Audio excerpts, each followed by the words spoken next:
hearing this, and I'm hearing this word a lot. And actually, when I hear the word, I feel like the world is telling us, you just got to get stronger. The world is not saying, I will get better. It's saying that I need to get stronger and tougher. And I need to be more adaptive, flexible, patient, all the skills. So it doesn't feel right? It doesn't feel right that all carries on. And then we are told to get better, when that should be changing and we should be more relaxed. But is that going to happen? No. Maybe. Is the world going to get better? No. It takes a lot of courage. Sorry, Mona? Not soon. Not that soon. Yeah. So yeah, it takes a lot of courage for, like, let's say 2 warring nations. It takes a lot of a big heart and compassion and courage to say, okay, you know what, I forgive you. I don't see that happening. I don't see one nation bowing to another, or 2 nations, seeing eye to eye and saying, okay, let's shake hands. I don't see that. So the point is, yeah, we have got to get stronger, stronger, stronger. So I see resilience as more the immunity for the soul. Just as we have immunity for the body, so then the body is resilient to sickness. So in the same way, the soul resilience is cultivated with a powerful mind. So we're not saying that we're not going to have dramas in our life. We're not going to have problems or difficulties. What we're saying is that I'm going to develop more strength, more muscle, soul muscle, that then I'm able to adapt to what's coming towards me. So resilience basically means that I can cope with the stresses of life. So whether they are emotional, whether they are physical, anything. It means tough from inside. So one thing could be a tough attitude. You develop a very strong, tough attitude. So, you wake up and you say, yeah, my life is great. Right? Even if it's not, you say that to yourself. My life is good, my life is great, everything's going from good to better. So anyway, I'll get into those in a minute, but what I want to get into is why resilient? Why should we be resilient? So maybe you can help me with this. So, for example, we build immunity of the body so that the body is strong, so that we are not prone to sickness, right? So we can live better, healthier, happier. So why resilience then? Tell me. Why is it worth making the effort to become a stronger soul? It's unpredictable. Yes, life is unpredictable. And so? We suffer to put immunity. Yeah, so it's unpredictable, so I need to be more flexible. Yeah. Reduce suffering. To reduce my own, let's start with my own suffering, to reduce my own suffering. So that you can maybe returns level up. Level up. To not give up, to think what not, to be able to recover from that and learn from that. Things that force To be able to recover from that knock and then to take a step forward. We will make mistakes, anyways. And those mistakes, are there to teach us, or challenges. We face challenges. We face challenges, but they're there to teach us. So we don't give up. Yeah, so Become resilient. We try again. yes, so what else could that be? That could be like wanting to learn, wanting to grow. right? So we face the situation because we're willing to learn, to grow. We live in a constant change in the world. That is the environment. But it is, and then said the world is constantly changing, and we have to be more flexible. To me, Changing with it. resilience could be elasticity. Yeah. Yeah, To bend. Yeah. We have to be in good shape in order to bend. exactly. Yeah. Yeah, good. Yeah, just 1 minute. So yeah, just to repeat for the mic. So, Shams, right? What's your name? Zuhair, okay, sorry. So Zuhair is saying that we need more flexibility, like we exercise so that we can be more flexible. Our muscles are more toned, right? They're more flexible. In the same way with the soul too, because things are changing rapidly, we need to be able to adapt. So that's why, yeah. As we get older, we have more responsibility. As we get older, we have what? More responsibilities. Yeah, so you cannot face these responsibilities with the same level that we have, the same soul that we have now. Right, so we need to develop. Yeah. To face the responsibility. So in order to face all the responsibilities as they grow, we need to grow with it to be able to face that. Maybe also the involvement of the soul, sooner than quiet or Involvement of the soul, yeah. you will grow to the science. Something. I don't know what. Yes. True. It's something. Yeah. We need to evolve. Yes. Yeah. What is your name? Caroline. Caroline saying we need to evolve because there's something we're working towards.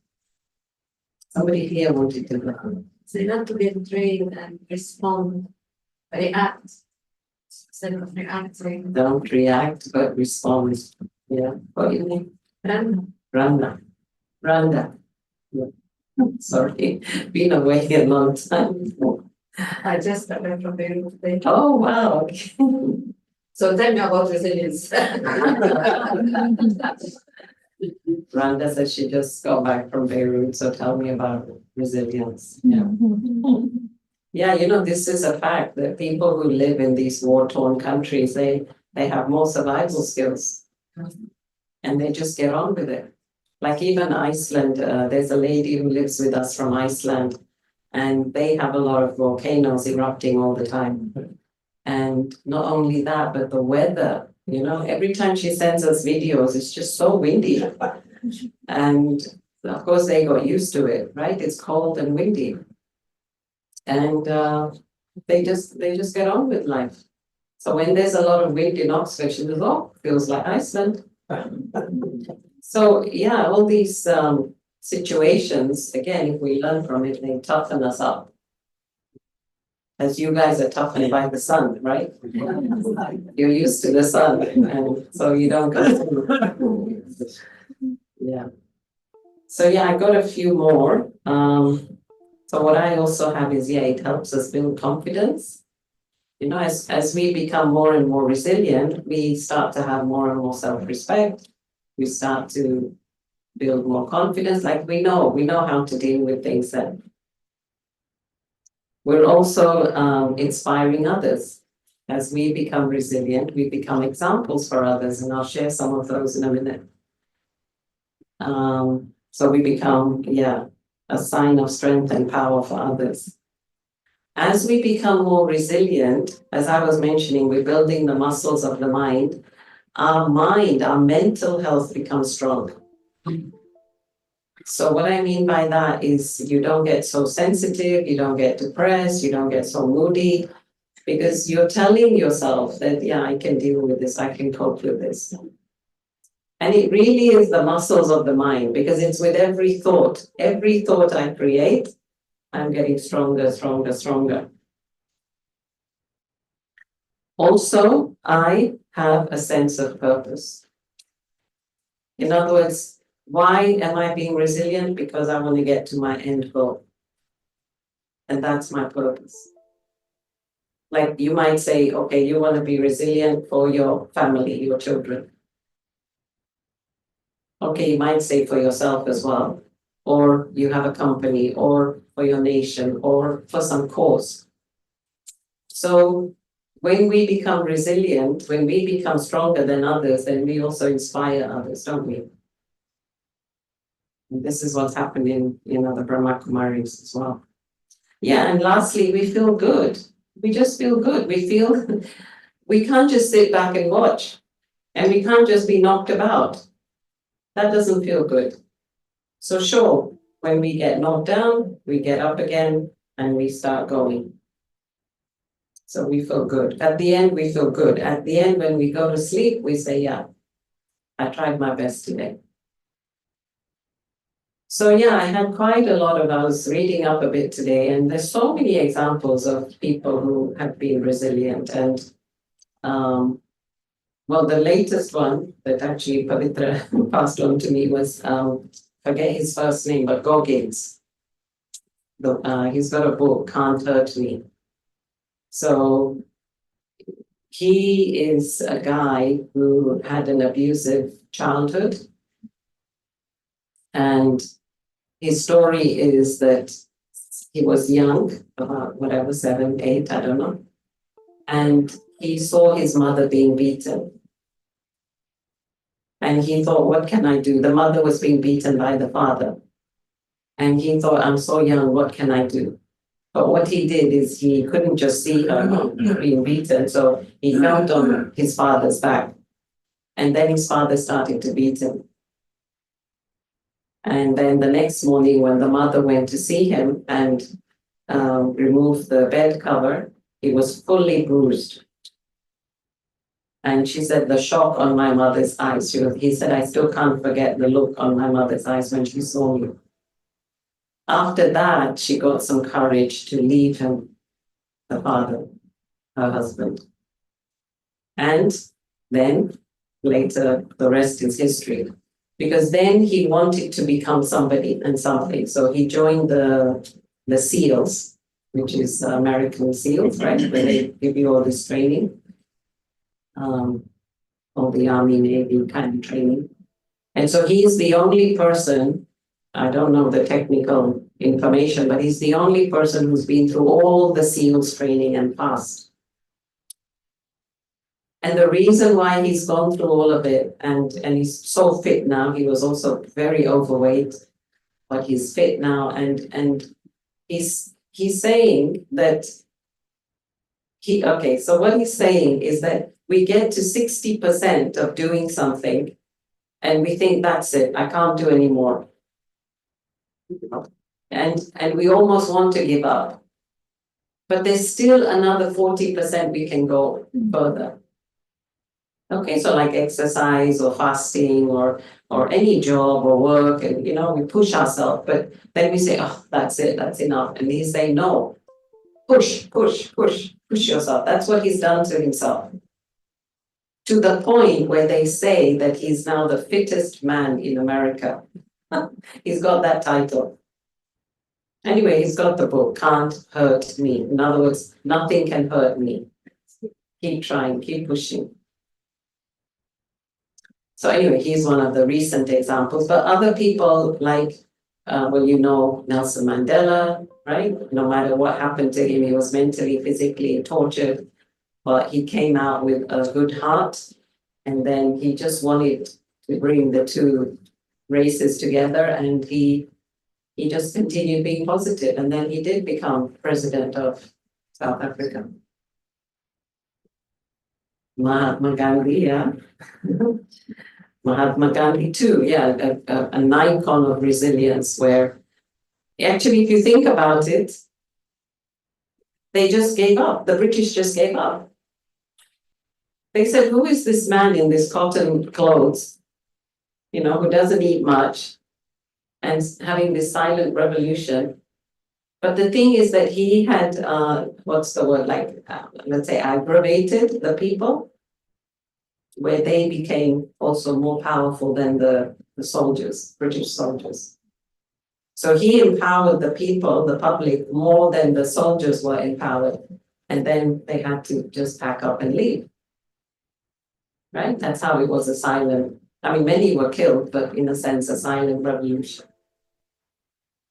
Oprah Winfrey, she was also abused as a child, right? And then she was also black color. She wasn't accepted initially in media. She wanted to be a TV presenter, TV anchor. Another TV personality is Ellen. You know Ellen, right? Ellen DeGeneres. So she too, she was abused by her stepfather. And then in 1990, when she went public and said, I'm gay, again, there was a lot of abuse from her people, the public, as well as television, the media, the people. But then she went on to create her own show. And actually, she's quite an inspiration for many people. You have to stand up for yourself. Another person is Rihanna. You know Rihanna, right? So she too had difficult times, again, being racial, and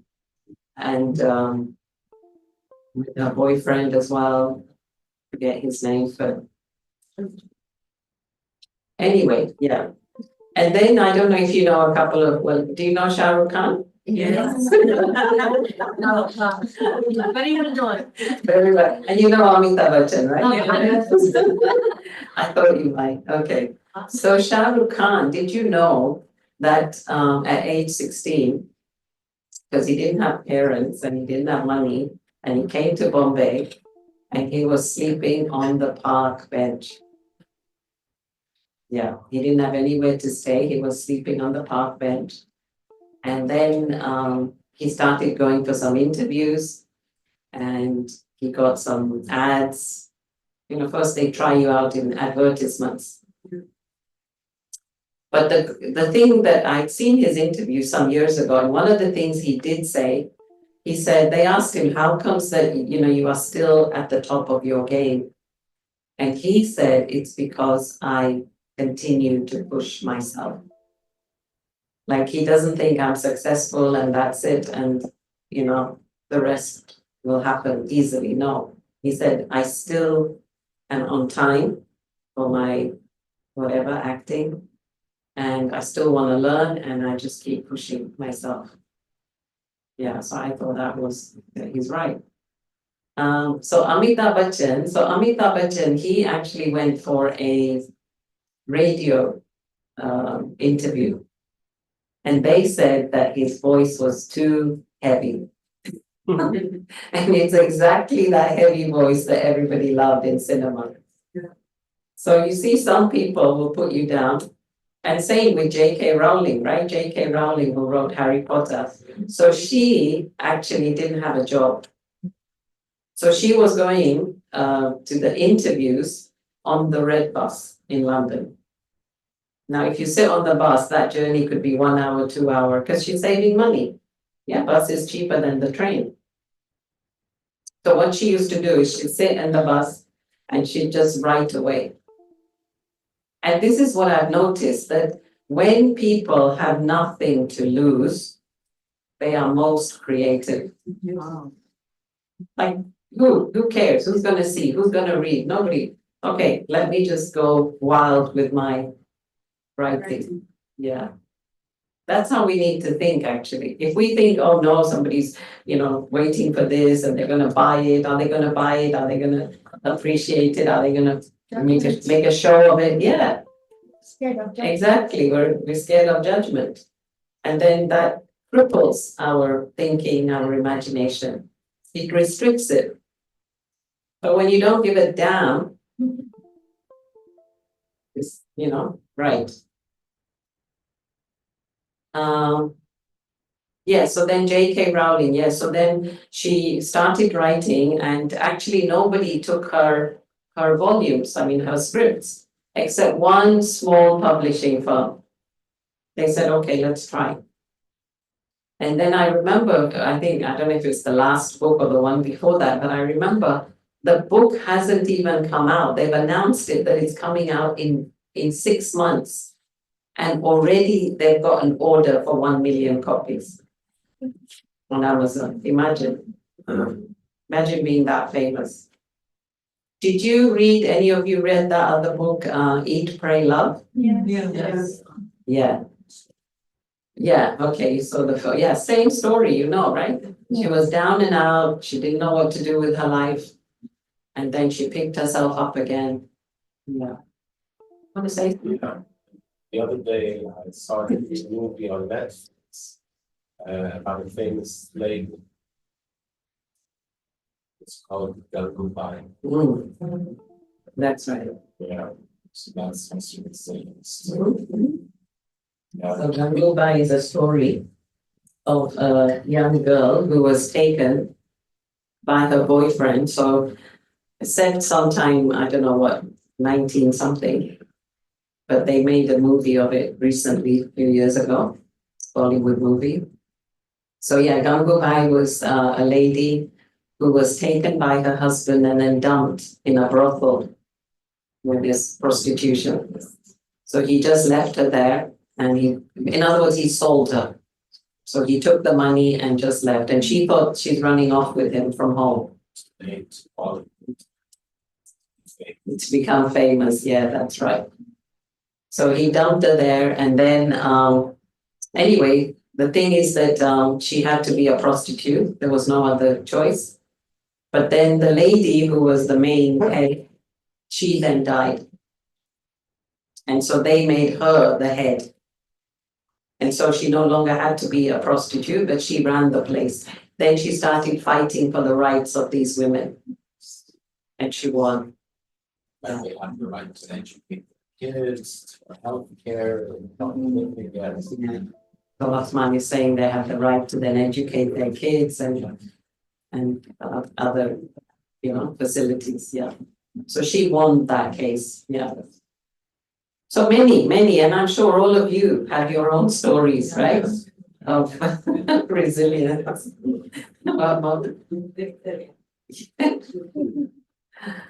So now let's move into that part. Yeah. It's easier to be, when all these examples are of people who have nothing to this. But, and that is when you become, not everybody, but it takes you straight to become resilient and push. But most people aren't in that. Kind of in between. So this is what it's harder to become achiever to become resilient. So how does one achieve it one in the middle? Yeah. You want to hear that? Yes. Yeah. Yeah. So I think we're too comfortable. The energy means the comfort zone. Yeah, that's what I was just gonna say. We're too comfortable and we think we have enough and I'm okay and don't want to rock the status quo and so we settle for less. But even these Paralympians who lose a leg or an arm they can achieve so much. And here we've got a full, capable, equipped body and yet we're not bothering. So this is what I meant about when I said sense of purpose. It's like I got to feel from inside that I want to make my life, okay, let me come back to me. The way I live my life is that I want to use my maximum potential. That's what I say to myself. So when Mona's saying, okay, I'm creative and this, I'm actually not thinking that I want to be creative. All I'm thinking is, what more can I do with my life? Like, how else can I give? How else can I share? What new ways of writing or enabling people to see things in a different way? So if I can somehow structure this or make it simple, maybe it'll become easier for others. So I'm pushing my own self to deliver something new each time. Do you see? So I'm self-motivated like that. I think we need to be. Of course, I can be more self-motivated. There's always more you can do. But I think each one of us has to have a sense of purpose as to we've got to do something, or even the people around us, do something for them, do something for Kuwait, right? Do something for women. whatever excites you. Do something for men. I think you know the Brahma Kumaris, right? So they also have a men's, what's it called? It's a special, anyway, it's a men's meeting kind of club. So they have their chats and their discussions. So, yeah, I think that there's got to be a strong, carrot. Yeah. Okay, so yeah, let's move into that now. So yeah, how, right? So before I do that, so I need a volunteer. Anyone? Othman? Okay. Come. He's not scared of that. Not scared, yeah. So I don't know Othman that well. You'll have to stand in a minute, but it's okay, because I need the mic. Okay. Yeah, so I don't know Othman that well, and shall I do that? Yeah. So it's not like we set this up, right? We didn't plan anything, right? I don't Yeah. know you. Okay. So Othman, I'd like you to put your arm out like this. Yeah, just here. Yeah. It's okay if I touch you? Yeah. Okay, so Othman, I'd like you to say to yourself and aloud if you want, I'm weak, I'm weak. Well, you volunteered. I will, yeah. Okay. And you've got to kind of, you've got to resist my push, okay? I'm weak. You can resist, yeah? Okay, let's try again. Yeah. So now I feel strong, I feel powerful, I can do it. It's strong, I'm powerful, I can do it. Who's both them? Yeah? Does somebody else want to try if you think that Othman is cheating? Do you think Othman is cheating? No. Is it true what just happened? Yeah. Yes. So what happened? The energy changes. What you talk, what you tell yourself. When you want, or when you listen to bad music. Yeah. You need She it told to- me on bus. Yeah. It's called self-hypnotism. You talk to yourself. Okay. Listen to your thoughts. Okay, it's called self-hypnotism. Yeah. Maybe you want to say something 1 minute. Power of thoughts, yeah. So what's happening? What's happening between power of thought and the arm? Exactly. And so I'm believing what I'm saying, and so I think that's strength. exactly. You're losing the strength, you're becoming weak, just simply by thinking it. You want to say something? It's basically trying to talk to yourself conscious and convincing yourself that you have that ability. Like tomorrow I'm going to Nepal to try to do the Everest base camp. So I'm telling myself tomorrow evening.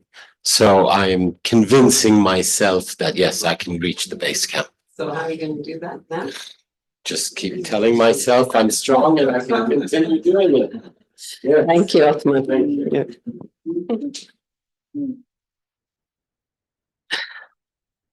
So yeah. So yeah, you can see, right? I wanted to start with that, so you have some real proof, so that now when we move forward, you know that this really works.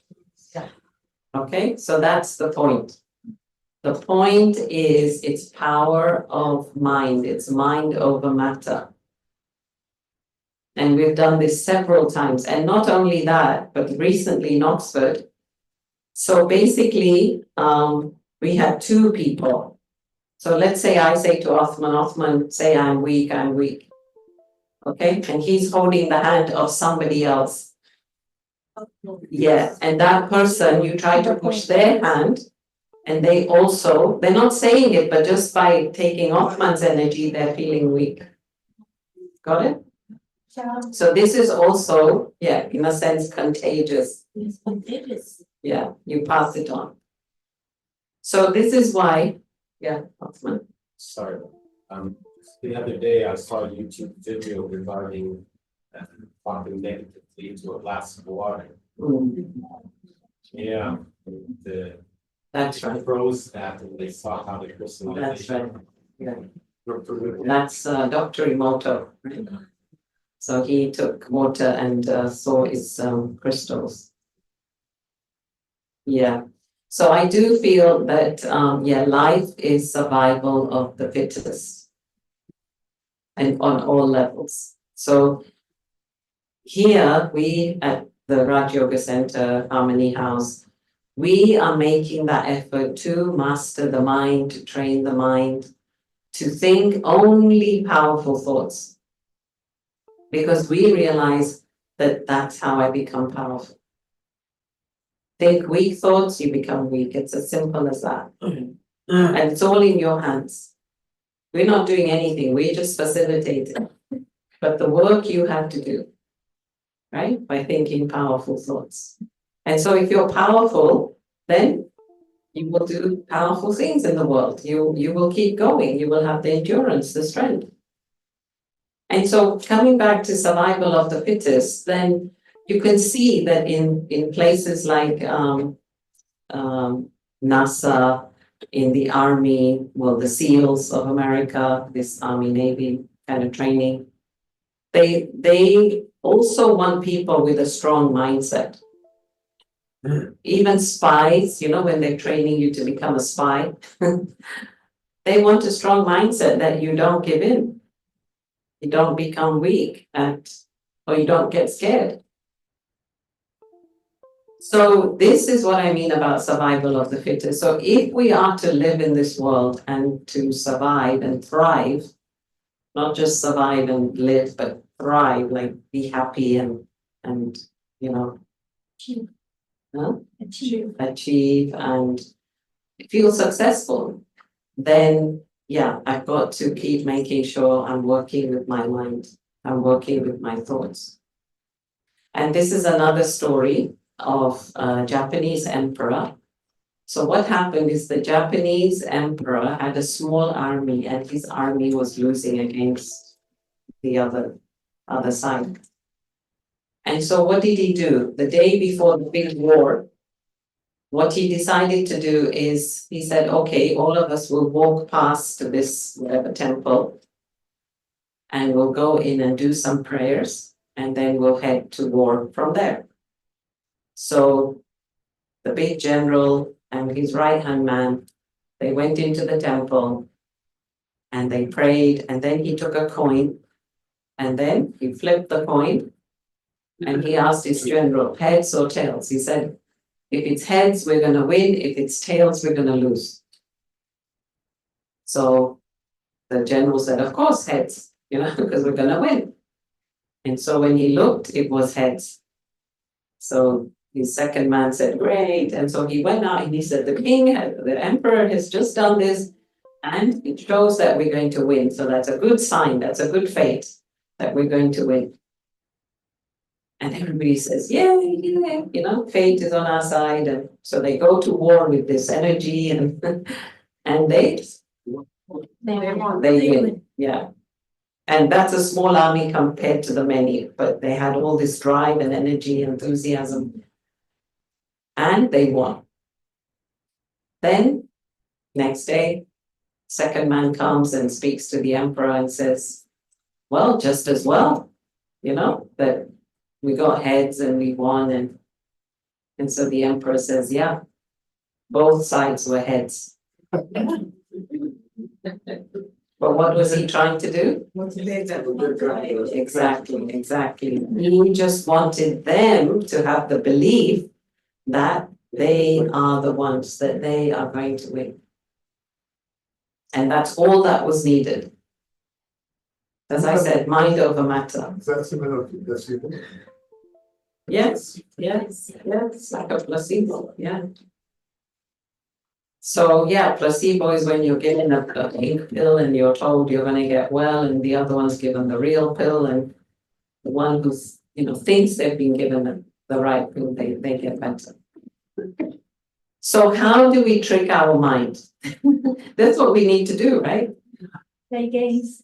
Play games, yeah. Otherwise, it will play games on you. Exactly, otherwise it will play games on you, yeah, It's also powerful if you leave it. yeah, and that's shaitan. Maya, shaitan, whatever you call it, yeah. We don't mind our mind. Yeah, Yeah. that's, yeah, we have to mind our mind. Yeah, mind, yeah, take care, yeah.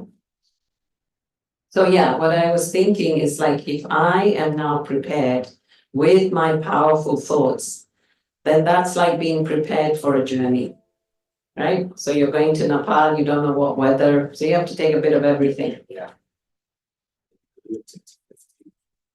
Oh, okay. Oh, because of your backpack. Yeah, okay. That's good.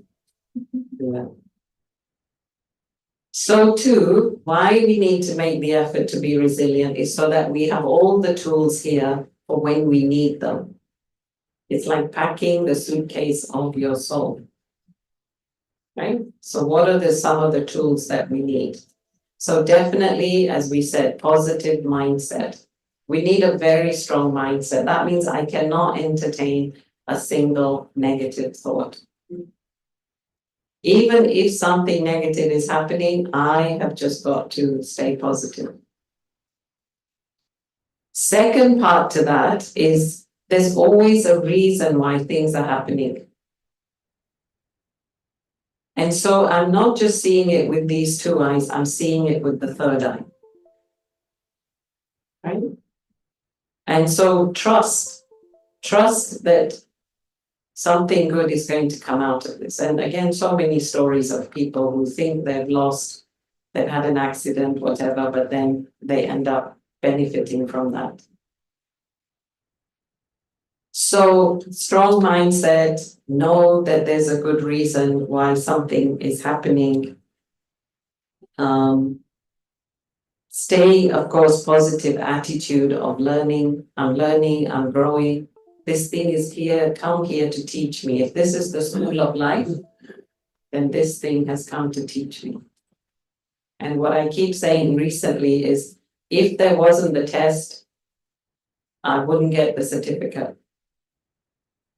If I don't get the test and I don't pass, then I don't get the certificate. If I don't get the certificate, I don't get a promotion.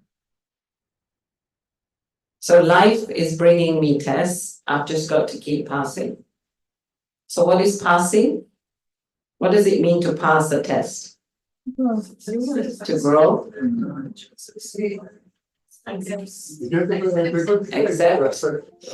passing grade. It's a C. What does it mean? What does it mean? Empower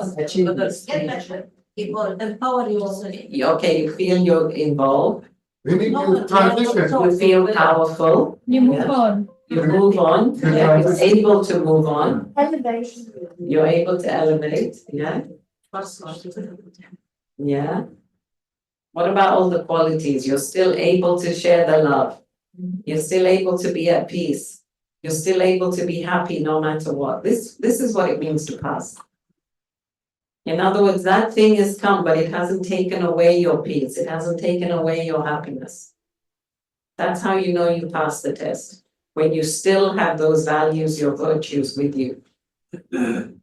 If something comes and then it creates hate, it creates anger, it creates fear, this means I've lost. I haven't won. Right? So we can go back and reset the test, right? Well, yeah, you'll always have other opportunities, yeah. But it just takes longer. And then if I keep failing, then I get tired and upset. And then I might give up. So just to keep getting better at, okay, this came, okay, I've learned from it. Let me not lose my happiness. Yeah, and to become emotionally strong. So what happens when tests come is, again, I think you've got to learn the distinction between emotion and feeling. I believe we have to stay in good feeling, right? Always to be kind, loving, warm, but not emotional. Emotional means reactionary. Something happens, I get emotional. So for me, emotion is like this. Right, like this. And feeling is like this. Stable, steady, yeah. So I don't want to go up and down like a yo-yo. I want to remain stable and calm and cool. So I'm still being warm and kind and caring and loving, but not reactionary, not moody. So resilience, yeah, helps us to, or meditation helps us to have a strong mind that is emotionally stable. And when you're emotionally stable, then you're able to make good decisions. And then it's a ripple effect. You make good decisions, you have a good outcome, you have a good life. Right? And you're able to help others. It also helps us to be flexible and malleable, as we said earlier, as Zuhair pointed out nicely, that yeah, one of the reasons why we do exercises is so that if we have to quickly bend or we're thrown off course or we stumble, we can pick ourselves up again. And this is what I was seeing lately. They're teaching old people how to fall. Right? So they teach you how to fall so that you actually can hold yourself. So when you actually do fall, you know how it's done. Yeah, how to fall. And last, I would say, yeah, you have to also go gentle on yourself. Because resilience is such a quality that you feel I have to be tough, I have to be tough. I want to be strong. But together with that, if it's not balanced with like being soft and mellow and calm and quiet, and then again, it's not that powerful. So it has to be balanced. As with all these qualities, they have to be balanced. There's no point just being tough or just being the law. It has to be balanced with love as well. Right? That's again a sign that you are mentally stable.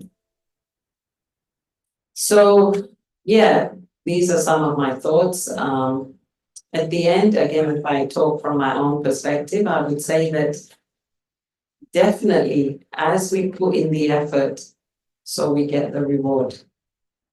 As you plant the seed, you get the fruit. So whatever effort you put in, you're bound to get some fruit from that. So nothing goes to waste. All the spiritual effort, all the soul effort you make will never go to waste. Yeah. So what I'd like to do now is just do a meditation, and let's practice these powerful affirmative thoughts. And that's what I want us to do is I'm going to say certain sentences and you're going to repeat them quietly in your mind and you're really going to feel them. Okay?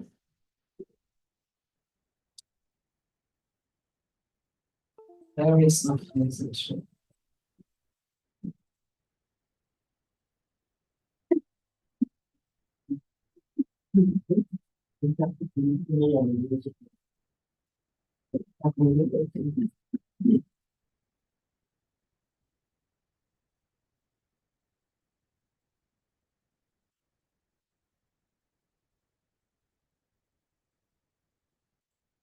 Yes,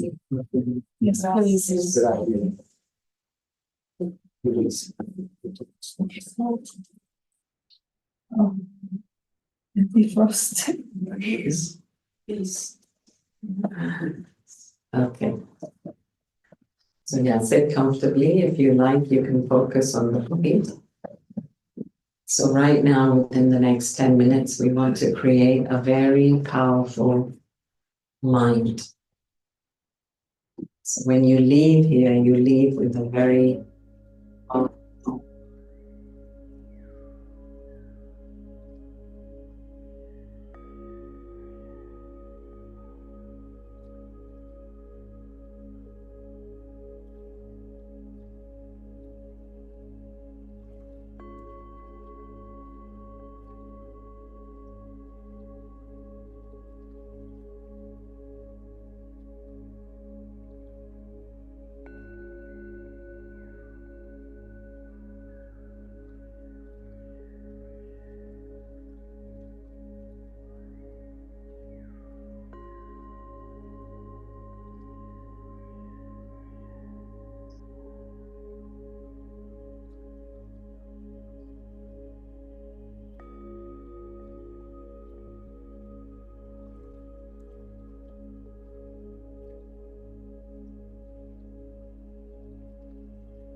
I am special and unique.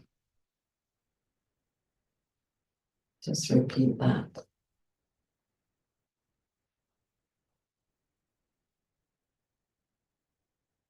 I am special and unique.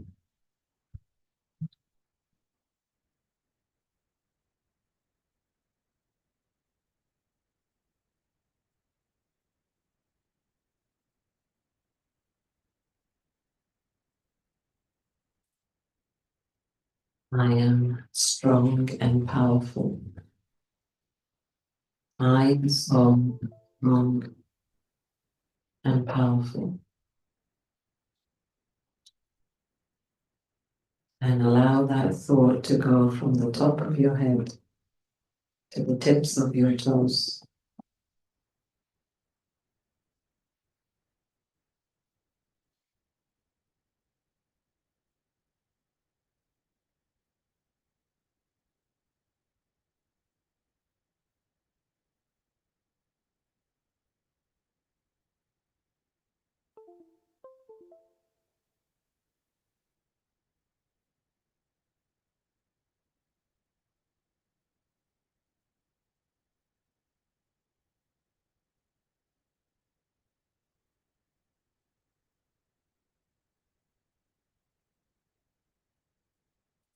Everything that I need is right here inside of me.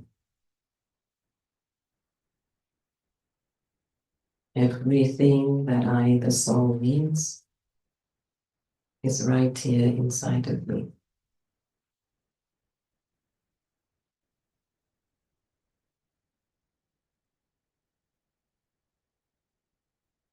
And really feel it. Feel that everything you need, you have already.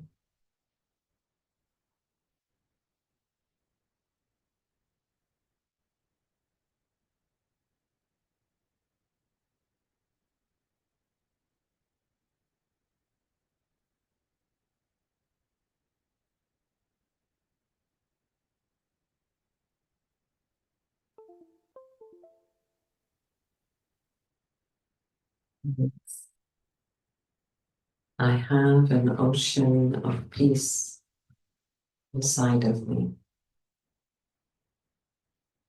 I have an ocean of peace and calm inside of me.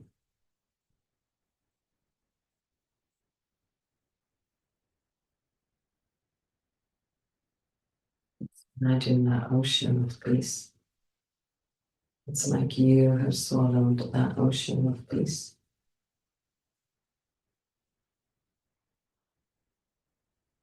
And just really calm down your body.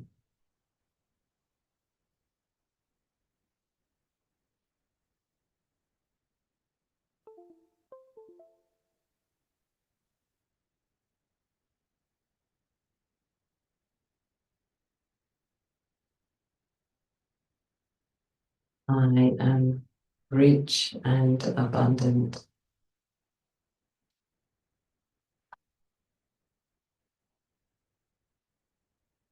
Repeat that. I am rich and abundant. And feel your inner richness.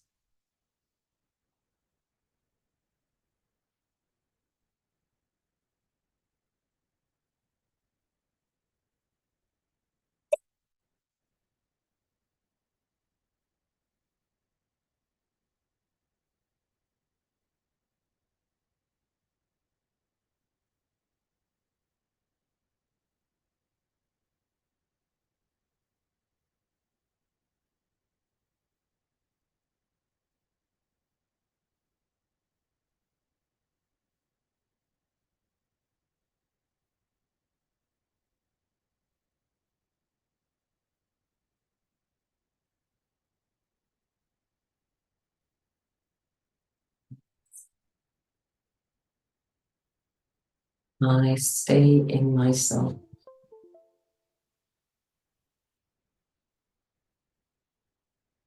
I stay in my true self-respect. I respect myself.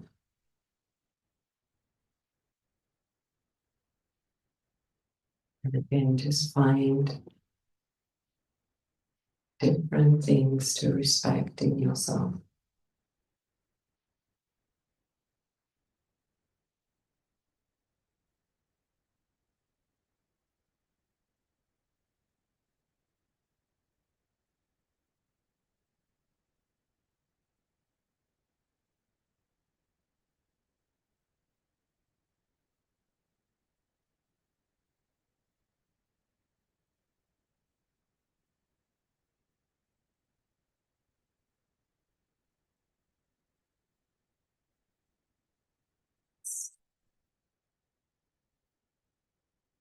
I am quiet and silent.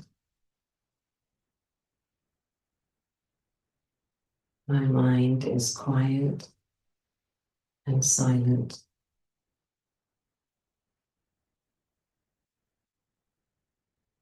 Just feel the quietness of your mind.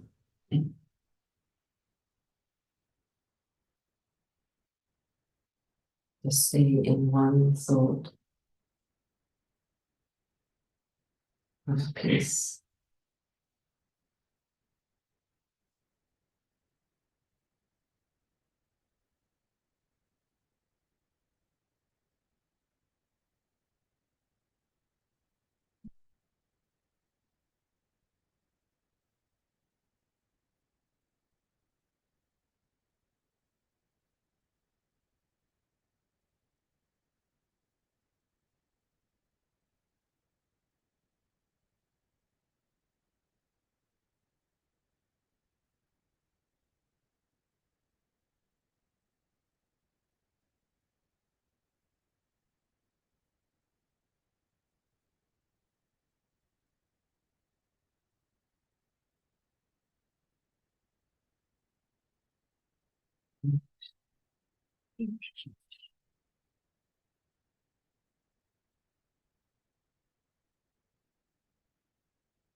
See it as an expression. It says, move your space, not your place. Move your space and not your place. So it's not about running away from the life's challenges, but it's about changing attitude, shifting mindset, being strong.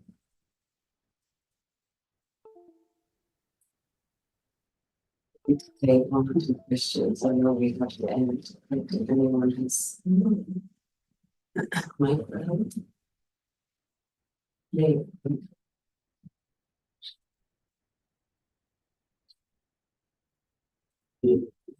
Yeah, anybody has any question or comment? You said that a lot of the features have this medley thing. I thought we don't have like a Say that again. I thought we don't have that here. Yeah, we can. Let's start. No. We can instigate it. Concept that you guys figure out. Yeah, we can.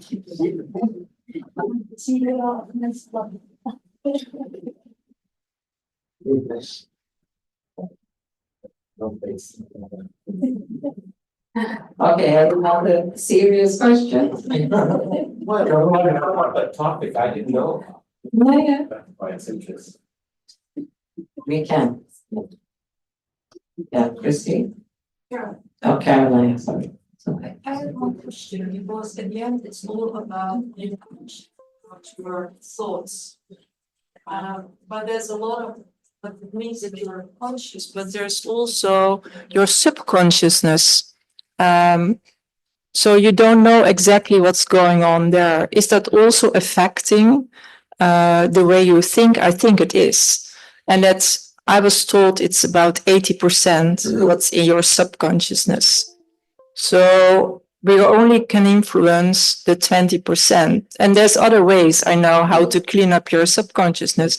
But what would be a good suggestion from your side to be more conscious about what's in your subconsciousness?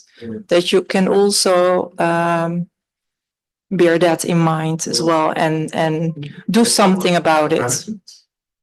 Yeah. Well, I don't know about the percentage. I don't know how somebody came to the Yeah. percentage that you're talking about. There's an echo. But what I can say is it's okay, you're right. The subconscious is also dictating. But when we start becoming more conscious, then we're also overriding the subconscious. Because everything that we're doing consciously is also affecting the subconscious. So in a sense, it's that one-upmanship, which is going to get more powerful than the other. And so if we are, especially, you see why I keep saying create powerful thoughts in meditation, is because you're making a concerted effort, a conscious effort to create the powerful thoughts. So that lasts longer in that silent atmosphere, silent mind, than if you just try to create out there when you're in action and you're thinking of other things as well, or mindful of other things as well. So that's why when we sit in meditation and create powerful conscious thoughts, that has more of an impact. That's why I keep coming back to meditation.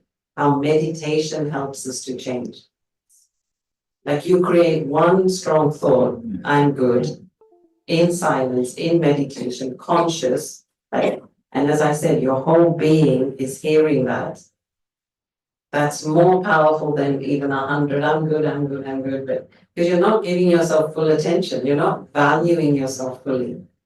You're not respecting yourself fully. Whereas when you sit in meditation, it is absolute attention on the self. So that's what I would suggest, is consciously to create pure, in fact, I say it's 5 Ps.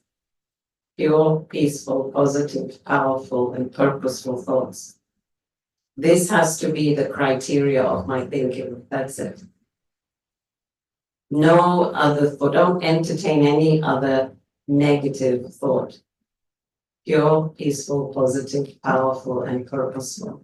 If your thinking is not one of these criteria, you shouldn't be thinking it.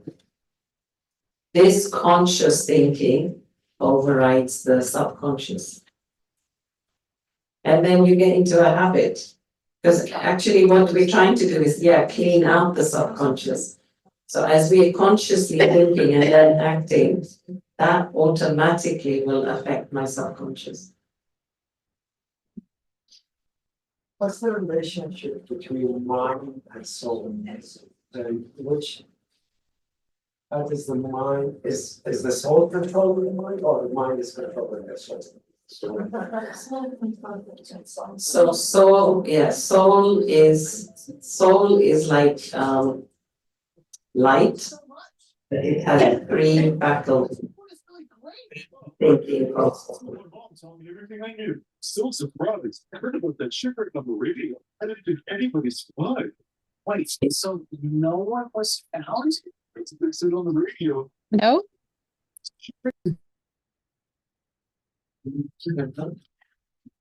So mind, intellect, and personality. So mind is in the soul. It's like this is the body. So soul is like the body.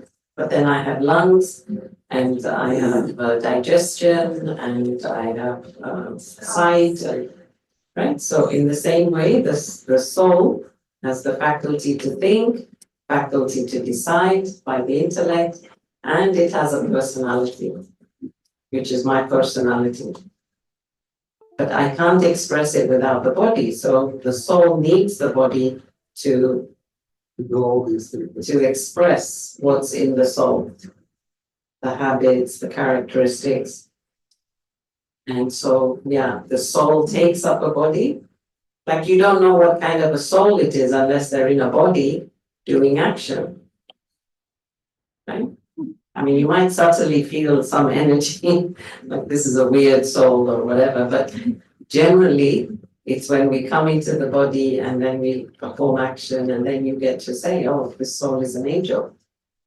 Or this soul is like a devil. It's through their actions. But yet the mind is the drive. Well, actually, no. The mind thinks a lot, but it's actually the intellect, the decision-making power.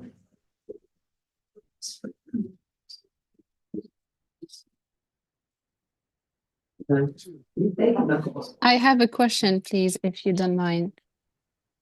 Okay. Yeah, this is Shiraz. I'm so glad to see you again, sister. Do you hear me well? Yes. Yeah, okay. So it's about resilience, and my question is really from real life.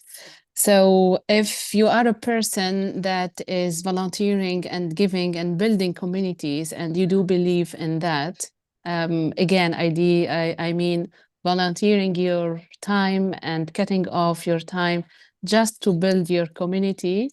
And you are that person who believes in community because it's like the cell, we live together and we need to serve our community and everything.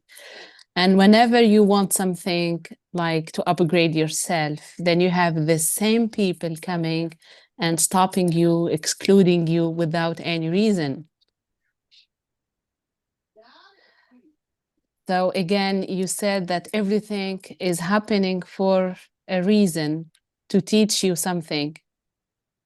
So is that, I'm not saying to stop serving people or your community, but standing up and facing them, is that a kind of resilience or passing the test or not?